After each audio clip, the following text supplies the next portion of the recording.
nabasa ko ang post ni Jing Paras. DDS ito, leader ito ng ng mga DDS. Dating kongresista ito, Negros Oriental. Ngayon aktibo ito sa grupo ni Sara. Ngayon itong si Jing Paras, ang post nito, galit kay Leni ito. Kaya pala tahimik daw si Leni Robredo tungkol sa flood control corruption dahil pala binusog na ni Marcos Jr. Dati ang daming akusasyon ni Leni kay Marcos Jr. tamad daw at corrupt. Pero ngayon, love na niya si Macoy Jr. Walang hiya. Ayan si Jing Paras yan. Si Jing Paras, kasamahan yan nila Mike Defensor, nila Chavit Singson. Yan. Yan yung mga kabunyog. Isa lang yan sa mga posts ng mga DDS na bumibira kay Leni Robredo. Si Leni naman ngayon ang pinagdidiskitahan nila. Si Leni Robredo ang pinagdidiskitahan nila. At kinukonect nila ngayon si Leni Robredo kay PBBM. Kaya daw ito tahimik ngayon si Leni kasi busog daw galing kay PBBM. Kung tinutukoy nilang busog, napakarami daw projects ng national government ang binababa sa Naga City. Kaya busog na busog daw si Leni Robredo. O dahil busog na busog si Leni Robredo, hindi na daw ito lumalaban kay Marcos. Yan ang sabi ng mga DDS. O yan na nga. Mainit ngayon ang dugo ng mga DDS kay Leni Robredo. Mga kabunyog. Ang pinag-iinitan nila, tahimik na daw si Leni, hindi na daw bumibira kay PBBM. Yan ang comment ng mga DDS ngayon. Lalo na si Jing Paras, ito. Leader ng mga DDS, binasa ko na kanina, pero basahin natin ulit. Comment ni Jing Paras. Kaya pala tahimik daw si Leni Robredo tungkol sa flood control. Dahil binusog na pala ito ni Marcos Jr. Dati, ang daming akusasyon ni Leni kay Marcos Jr. Tamad daw at corrupt. Pero ngayon, love na siya niya si Macoy Jr. Walang hiya. Grabe naman. Unang-una, si Leni Robredo, iba naman talaga ang ugali niyan. Si Leni Robredo, hindi naman talaga palaaway. Sa totoo lang, kahit sa mga supporters ni Leni, yun na nga yung hinanakit nila kay Leni.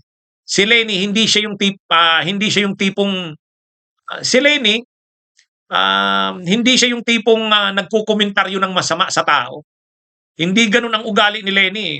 Yan nga ang hinanakit kay Leni ng mga supporters niya. Bakit naman si Leni hindi bumabati ko sa administrasyon?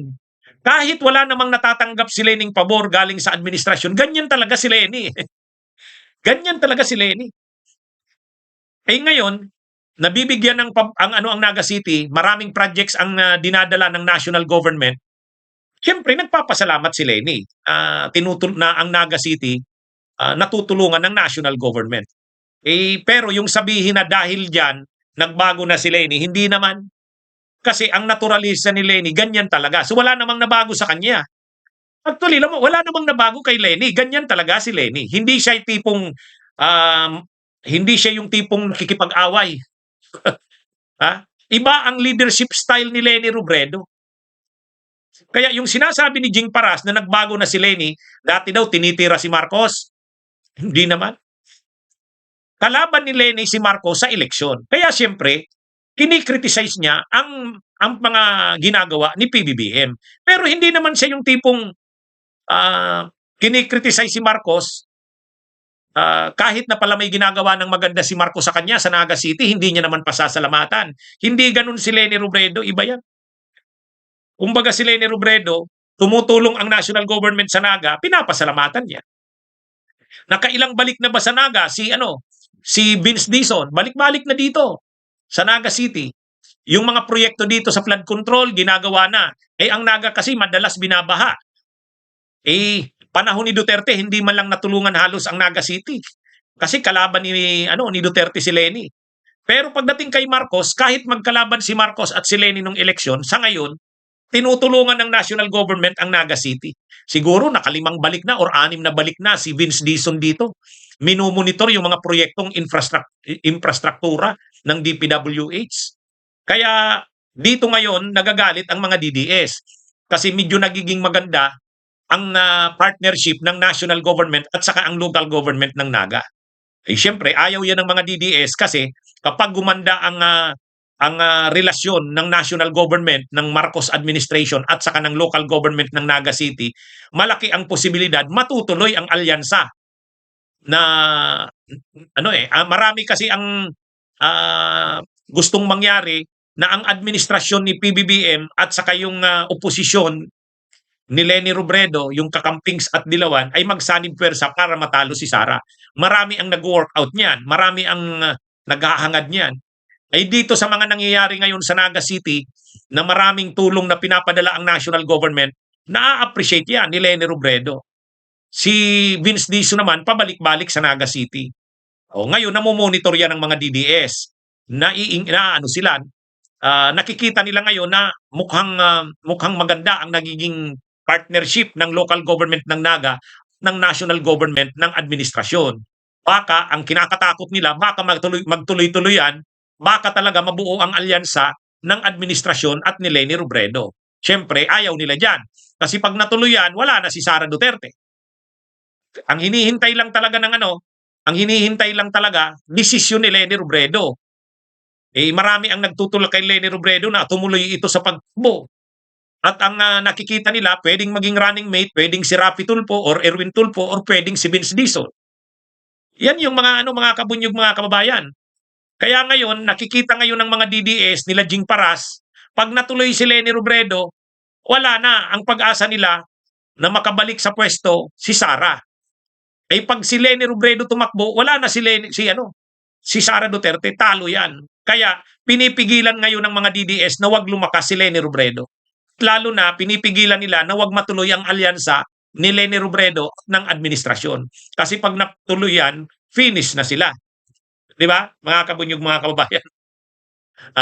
Lalo na pag tumakbo si Leni tapos ang vice niya si Tulfo, sino man sa dalawang Tulfo, Erwin Tulfo o Rapi Tulfo, o kaya si Vince Dizon. Kaya ito, mga kabunyog, itong mga comment na ganito ni Jing Paras, yan, ang dahilan niyan, ni Jing Paras, ayaw nilang matuloy ang posibleng alyansa ng administrasyon at ni Leni Robredo. Yan ang totoo dyan. Kabunyog, mga kababayan. Kaya habang nagsisimula pa lang, kumbaga nadidevelop pa lang, nabubuo pa lang itong posibleng alyansa ni Leni Robredo at ng administrasyon, sinisiraan na nila si Leni Robredo. Yan yung ginagawa ng mga DDS ngayon. Kaya sa totoo lang, mga kabunyog, pero si Leni Robredo, ano lang naman yan, si Leni kasi trabaho lang yan. Trabaho lang yan, mga kabunyog. Saka ganyan naman talaga si Leni. Hindi naman yan nakikipag-away. Mabait na tao si Leni Robredo. Hindi siya yung tipong porke ba nakalaban niya ang Marcos sa eleksyon, sisiraan niya ito kahit may ginagawang maganda para sa Naga. Siyempre, magiging bastos naman si Leni kung ganun. Hindi naman ganyan si Leni Robredo. Diyan nagkakamali si Jing Paras at ang mga DDS. Wala namang nabago kay Leni. Ganyan talaga yan. Kaya yung sinasabi niyang malaki na daw pinagbago ni Leni, dati binibira daw si Marcos. Binibira si Marcos dahil kalaban sa eleksyon ng 2022. Pero ngayon, hindi naman na sila magkalaban sa politika. Saka si Leni Robredo naman, ang nakaraan na yan. Tumutulong ang national government sa Naga, so nagpapasalamat ang Naga sa national government. Diyan ngayon nagsiselos at nagagalit ang mga DDS. Kasi pag nasa ka ng administrasyon, pag nangyari yan, talo na naman si Sara. Pag natalo si Sara, wala na ang pangarap ng mga Duterte supporters na makabalik sila. Lalo na itong si Jing Paras. Yan ang totoo dyan.